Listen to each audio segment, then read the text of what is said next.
Hello बच्चों। आज के इस वीडियो में हम आपके लिए 30 बहुत ही महत्वपूर्ण प्रश्न लेकर आए हैं जो आने वाले सभी प्रतियोगी परीक्षाओं के लिए ज़रूरी है और ये सवाल बार बार पूछे जाते हैं।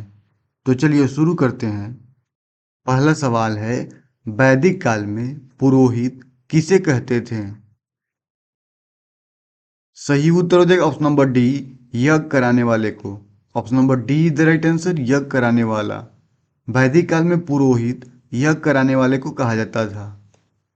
और पुरोहित शब्द का अर्थ हो जाएगा दूसरों का हित करने वाला। अगला सवाल है, बौद्ध धर्म की प्रथम संगीति कहाँ हुई? सही उत्तर हो जाएगा option number B, Rajagriha. Option number B is the right answer, Rajagriha. बौद्ध धर्म की प्रथम संगीति राजगृह में हुई। और राजगृह बिहार में है और बिहार में 448 ईसा पूर्व में गौतम बुद्ध की मृत्यु के तुरंत बाद आयोजित की गई थी। अगला सवाल है, महावीर स्वामी का जन्म कहाँ हुआ? सही उत्तर हो जाएगा ऑप्शन नंबर ए, वैशाली में। Option number A is the right answer, Vaishali. Mahavir Swami का जन्म वैशाली में हुआ। और महावीर स्वामी का जन्म बिहार के वैशाली गणराज्य के कुंड ग्राम में हुआ था। अगला सवाल है, मौर्य काल में राजस्व अधिकारी को क्या कहा जाता था? सही उत्तर हो जाएगा ऑप्शन नंबर बी, समाहर्ता। Option number B is the right answer, समाहर्ता। मौर्य काल में राजस्व अधिकारी को समाहर्ता कहा जाता था, जो पूरे साम्राज्य से करों और राजस्व के संग्रह के प्रमुख थे। अगला सवाल है, भारत में आपातकाल कब लगाया गया?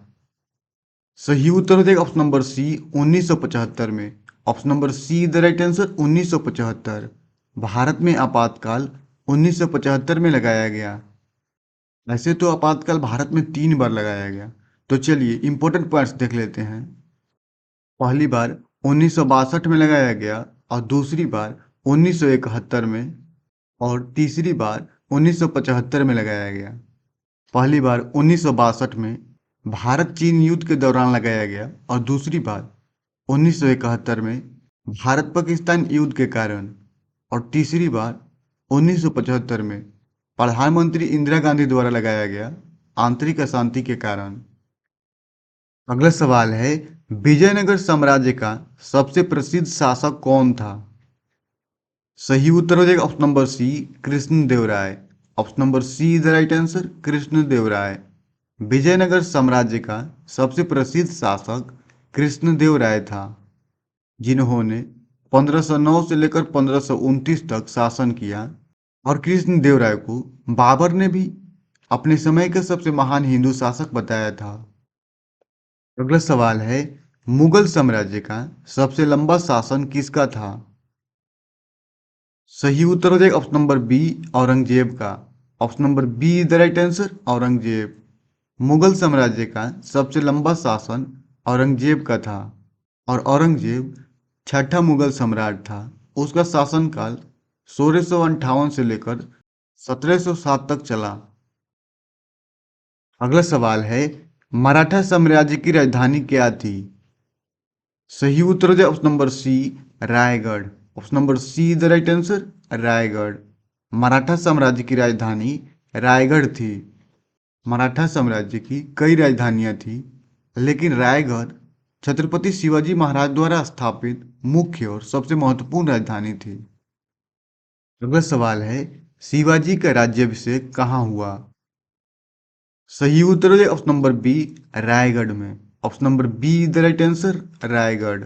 शिवाजी का राज्याभिषेक रायगढ़ में हुआ। रायगढ़ किले में कब हुआ था? तो 6 जून 1674 को। अगला सवाल है, पलासी के युद्ध में बंगाल का नवाब कौन था? सही उत्तर है ऑप्शन नंबर सी, सिराजुद्दौला।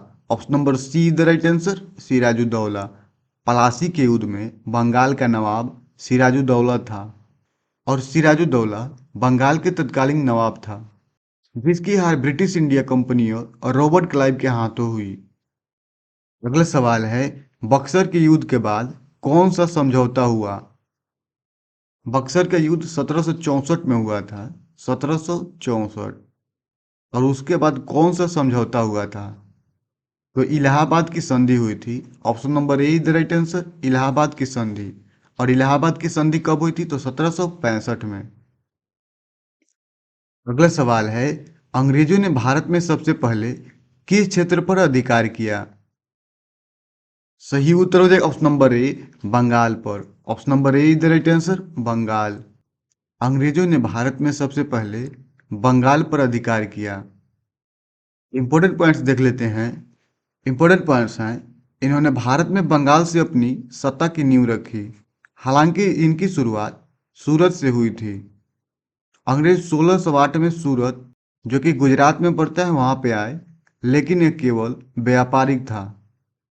1757 में प्लासी के युद्ध के बाद उन्होंने बंगाल पर कब्जा कर लिया और इसे अपना मुख्य केंद्र बनाया। कलकत्ता उनकी राजधानी बनी। और मद्रास में भी आए तो मद्रास और बम्बई, जो कि अभी मुंबई में पड़ता है, उनके व्यापारिक ठिकाने थे। लेकिन बंगाल से उन्हें वास्तविक राजनीतिक और आर्थिक शक्ति मिली। अगला सवाल है, 1857 की क्रांति का तत्कालीन कारण क्या था? सही उत्तर हो जाए ऑप्शन नंबर बी, कारतूस विवाद। Option number B is the right answer, कारतूस विवाद। 1857 की क्रांति का तत्कालिक कारण कारतूस विवाद था, जो चर्बी वाले कारतूसों का मामला था। इंपॉर्टेंट पॉइंट्स देख लेते हैं। इंपॉर्टेंट पॉइंट्स हैं जिसमें यह अफवाह फैली कि नई एनफील्ड राइफलों के कारतूस में गाय और सूअर की चर्बी लगी है, जिन्हें सैनिकों को बंदूक में डालने से पहले दांत से काटना पड़ता था, जिससे हिंदू और मुस्लिम सैनिकों की धार्मिक भावनाओं को ठेस पहुंची और यह विद्रोह का मुख्य कारण बन गया, जिसकी शुरुआत मंगल पांडे के बैरकपुर में विद्रोह और मेरठ में सैनिकों के इनकार से हुई। अगला सवाल है, 1857 की क्रांति में बिहार का नेतृत्व किसने किया? सही उत्तर हो जाएगा option number C, Kunwar Singh.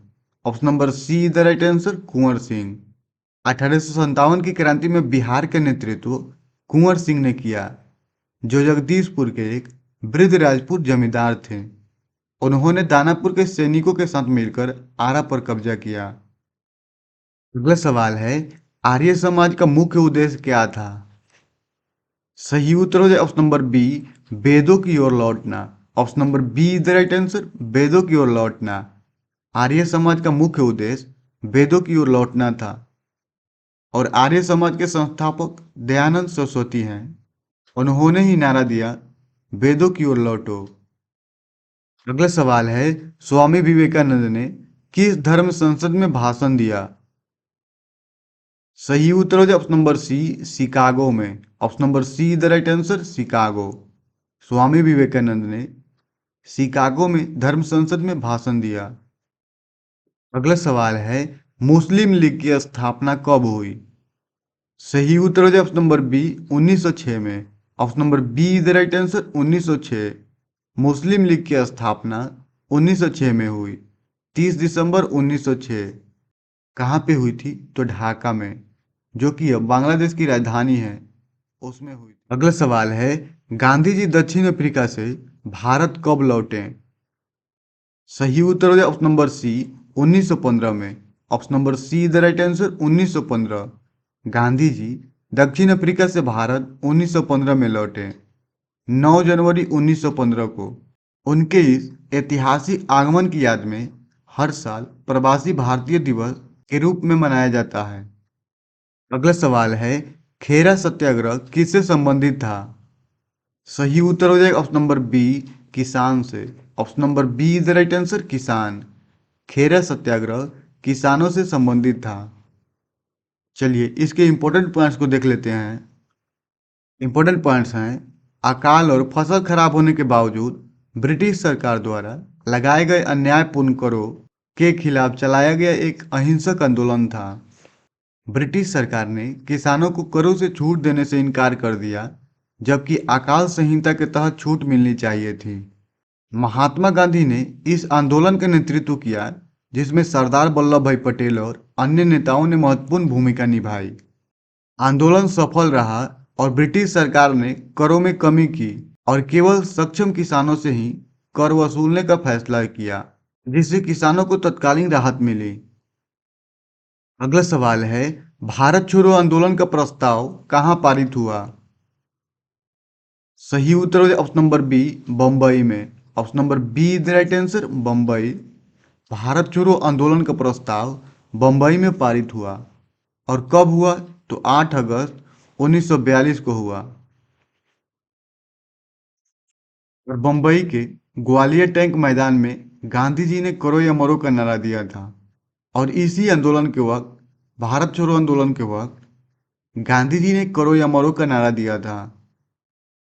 अगला सवाल है, आजाद हिंद फौज का नारा क्या था? सही उत्तर हो option number B, Jai Hind. Option number B is the right answer, Jai Hind. Azad Hind फौज का नारा जय हिंद था। और सबसे महत्वपूर्ण नारा था ये जय हिंद। चलिए इसके भी इंपॉर्टेंट पॉइंट्स देख लेते हैं। इंपॉर्टेंट पॉइंट्स हैं, सबसे प्रसिद्ध नारे थे तुम मुझे खून दो और मैं तुम्हें आज़ादी दूंगा और जय हिंद। सुभाष चंद्र बोस ने दिल्ली चलो का नारा भी दिया। जय हिंद एक सामान्य अभिवादन बन गया जिसने सभी सैनिकों को एकजुट किया। अगला सवाल है, कैबिनेट मिशन भारत कब आया? सही उत्तर हो ऑप्शन नंबर सी, 1946 में।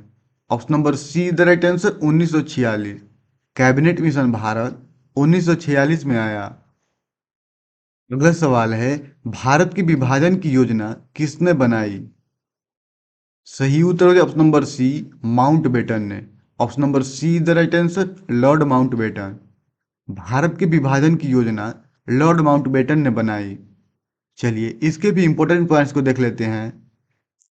इंपॉर्टेंट पॉइंट्स हैं, अंतिम ब्रिटिश वायसराय लॉर्ड माउंटबेटन ने बनाई थी, जिसे माउंटबेटन योजना या 3 जून की योजना के नाम से जाना जाता है।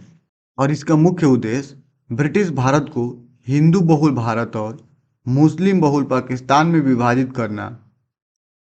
अगला सवाल है, संविधान सभा की पहली बैठक कब हुई? सही उत्तर हो ऑप्शन नंबर ए, 1946 में। Option number A is the right answer, 1946। संविधान सभा की पहली बैठक 1946 में हुई। अगला सवाल है, संविधान सभा के अस्थायी अध्यक्ष कौन थे? सही उत्तर है option number C, Rajendra Prasad. Option number C the right answer, Rajendra Prasad. संविधान सभा के अस्थायी अध्यक्ष राजेंद्र प्रसाद थे। इंपॉर्टेंट पॉइंट्स देख लेते हैं। इंपॉर्टेंट पॉइंट्स हैं, संविधान सभा के अस्थायी अध्यक्ष डॉक्टर राजेंद्र प्रसाद थे, जिन्हें 11 दिसंबर 1946 को सर्वसम्मति से चुना गया था। वे बाद में भारत के पहले राष्ट्रपति भी बने, जबकि डॉक्टर सच्चिदानंद सिन्हा पहले अस्थायी अध्यक्ष थे। अगला सवाल है, भारत के राष्ट्रीय प्रतीक अशोक स्तंभ कहाँ से लिया गया है? सही उत्तर हो ऑप्शन नंबर ए, सारनाथ से। Option number A is the right answer, Sarnath. Bharat के राष्ट्रीय प्रतीक अशोक स्तंभ सारनाथ से लिया गया है। इंपॉर्टेंट पॉइंट्स हैं, भारत के राष्ट्रीय प्रतीक सारनाथ, जो कि उत्तर प्रदेश में स्थित है, अशोक के सिंह स्तंभ के शीर्ष से लिया गया है, जिसे भारत सरकार ने 26 जनवरी 1950 को अपनाया था। और इसमें 4 शेर, एक चक्र, एक घोड़ा, एक बैल और सत्यमेव जयते का नारा शामिल है। और सत्यमेव जयते जो मुंडकोपनिषद से लिया गया है। अगला सवाल है, भारत में पंचायती राज व्यवस्था कब लागू हुई? सही उत्तर है ऑप्शन नंबर डी, 1959 में। Option number D is the right answer, 1959। Bharat में पंचायती राज व्यवस्था 1959 में लागू हुई। इंपॉर्टेंट पॉइंट्स हैं, भारत में पंचायती राज व्यवस्था की शुरुआत 2 अक्टूबर 1959 को राजस्थान के नागौर जिले में हुई थी, लेकिन इसे 73वें संविधान संशोधन अधिनियम 1992 द्वारा 24 अप्रैल 1993 को संवैधानिक दर्जा मिला। और राजस्थान पहला राज्य था जिसने स्त्री स्तरीय प्रणाली को अपनाया, और उसके बाद आंध्र प्रदेश ने इसे लागू किया। और त्रिस्तरीय प्रणाली में ग्राम पंचायत, ग्राम समिति और जिला परिषद थी। अगला सवाल है, गरीबी हटाओ का नारा किसने दिया? सही उत्तर है option number C, Indira Gandhi ने। Option number C the right answer, Indira Gandhi. गरीबी हटाओ का नारा इंदिरा गांधी ने दिया। इंपॉर्टेंट पॉइंट्स हैं, गरीबी हटाओ का नारा इंदिरा गांधी ने 1971 के आम चुनाव अभियान के दौरान दिया था, जो उनकी 5वीं पंचवर्षीय योजना का एक प्रमुख हिस्सा था। अगला सवाल है, भारत का पहला परमाणु परीक्षण कब हुआ? सही उत्तर है ऑप्शन नंबर सी, 1974 में। Option number C is the right answer, 1974। Bharat का पहला परमाणु परीक्षण 1974 में हुआ। इंपॉर्टेंट पॉइंट्स हैं, भारत का पहला परमाणु परीक्षण 18 मई 1974 को राजस्थान के पोखरण में हुआ था, जिसका कोड नेम स्माइलिंग बुद्धा था। और इस सफल परीक्षण के साथ भारत दुनिया का छठा परमाणु शक्ति संपन्न देश बन गया, जो एक शांतिपूर्ण परमाणु विस्फोट था। अगले सवाल एवं अंतिम सवाल है, जय जवान जय किसान का नारा किसने दिया? सही उत्तर हो जाए option number C, Lal Bahadur Shastri ने। Option number C the right answer, Lal Bahadur Shastri. जय जवान जय किसान का नारा लाल बहादुर शास्त्री ने दिया। इंपॉर्टेंट पॉइंट्स देख लेते हैं। इंपॉर्टेंट पॉइंट्स हैं, जय जवान जय किसान का प्रसिद्ध नारा भारत के पूर्व प्रधानमंत्री लाल बहादुर शास्त्री जी ने दिया था, जो उन्होंने 1965 के भारत पाकिस्तान युद्ध के दौरान देश को आत्मनिर्भर बनाने और सैनिकों व किसानों के मनोबल को बढ़ाने के लिए दिया था, ताकि देश खाद्य सुरक्षा हासिल कर सके और आत्मनिर्भर बन सके। मुख्य उद्देश्य सैनिकों और किसानों को प्रेरित करना, सैनिकों से देश की रक्षा करने और किसानों से अधिक अनाज उत्पादन करने का आह्वान करना, ताकि भारत आत्मनिर्भर बन सके। इस नारे ने भारत में हरित क्रांति और श्वेत क्रांति यानी कि डेयरी उत्पादन की नींव रखी, जिससे देश खाद्यान्न के मामलों में आत्मनिर्भर बना। आज के लिए इतना ही, मिलते हैं अगले वीडियो में, तब तक के लिए धन्यवाद। अगर यह वीडियो आपको अच्छा लगा होगा तो हमारे चैनल को जरूर सब्सक्राइब कीजिएगा और अपने दोस्तों के पास जरूर शेयर करें। मिलते हैं अगले वीडियो में, तब तक के लिए धन्यवाद।